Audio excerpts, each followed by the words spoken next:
Have you had a lot of questions wrapped around buyer-broker employment and wondering if you have to pay your real estate agent, wondering if a seller is going to pay compensation to your agent? How does all of this work when you are buying a home?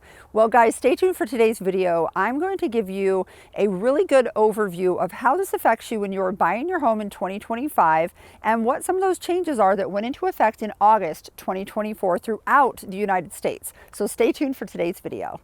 Hi, I'm Kelly Norton, your AZ Realty lady at eXp Realty. Count on me for all things Arizona real estate. So if this is your first time to my channel, I want to welcome you. My name is Kelly Norton. I'm an associate broker here at eXp Realty. Been selling real estate here in the Valley of the Sun for over 24 years.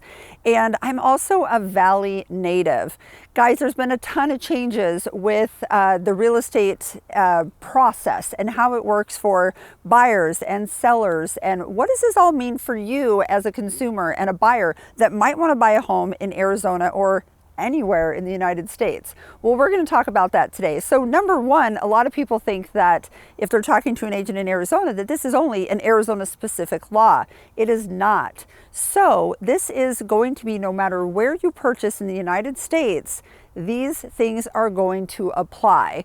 Now, what we're seeing in our market may be different than what you're seeing in other states as far as how sellers are handling it, how buyers are handling it, and how agents are handling it. And we don't talk about an average compensation or anything like that because each real estate agent actually creates what their fee is for professional service. So that is the first thing. There isn't any blanket fee across the country or within a state or within an MLS that says how much compensation should be. Each real estate agent has the right to say what their fee is.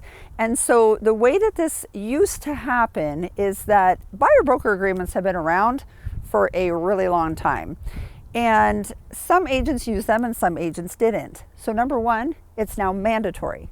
Every buyer must have a buyer broker agreement signed before looking at a home. So as a real estate agent helping a buyer, before I open that first door, I have to have an employment agreement. And guys, if you've ever sold a home before, it's the same for a seller. Before that listing agent can start marketing your property and start working for you, accept a key, put in a lockbox, put in a sign, they have to have a written agreement. So it's the same with a buyer. A buyer now has clearly defined agreement, what the buyer's agent's responsibility is, what the buyer's responsibility is, what the term of the contract is, and how they're getting paid and what they're getting paid. So it's the same as a seller's contract now for a buyer, and it is mandatory. So as mentioned in number one, we did talk a little bit about what is in that buyer broker employment contract. I'm actually going to put a copy of two of them on here. One of them is the association, one of them is our broker employment agreement, and every real estate agent has to have some employment agreement, but what's in there could vary slightly for their brokerage and what their brokerage wants to have in there. Now, there are a couple different ways that this can be handled. You can have a term of contract, so it can be a month, it can be 3 months, it can be 6 months, it can be a year, or you could have property specific contracts. So it's really up to how that agent runs their business and the buyer and what they've agreed to. Now in that, it also states what the compensation is that is due to that real estate agent. Now buyers are always and have always been responsible for paying for their realtor's compensation. And the way that it used to happen prior to August was that sellers could put in the MLS what that compensation amount is being offered. Now you're no longer allowed to put in the MLS what that compensation amount is that's being offered to a buyer's agent on behalf of the seller for that buyer. Now, what they can do is they can tell their listing agent, hey, I am willing to pay this amount with a full price offer. And then the buyer's agent can call each listing agent. Yes, there's a lot of legwork involved there. So we can call each of the listing agents and ask, hey, are you offering any compensation to cover the buyer's broker's compensation?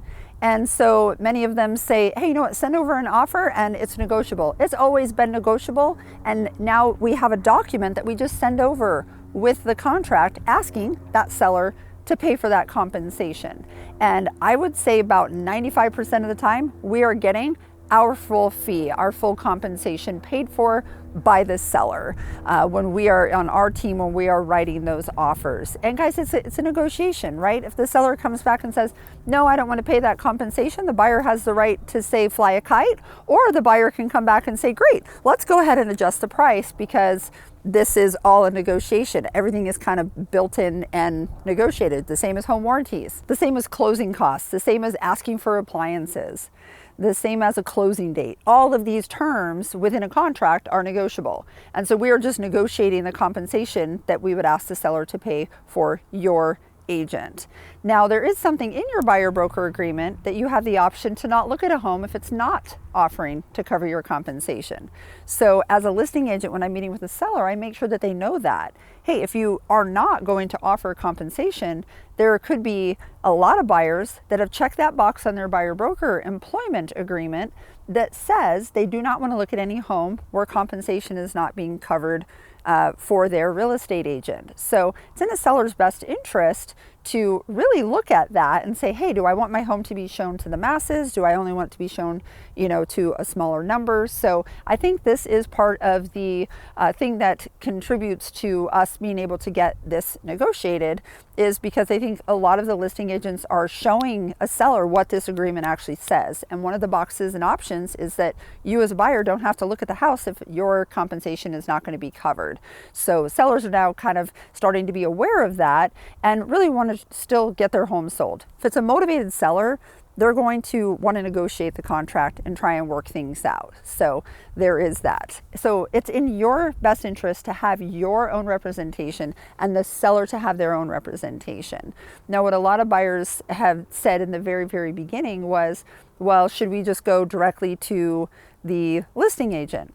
And then, we'll save the compensation and we won't have to pay it. Well, it's not necessarily you that's saving that compensation. In the listing contract, the agent will say, if the buyer, there's a box that says, if a buyer is unrepresented, this is how much I charge in addition. So seller has still already agreed to pay an additional amount. In their contract, they could have already agreed to pay an additional amount to their real estate agent to cover for an unrepresented buyer.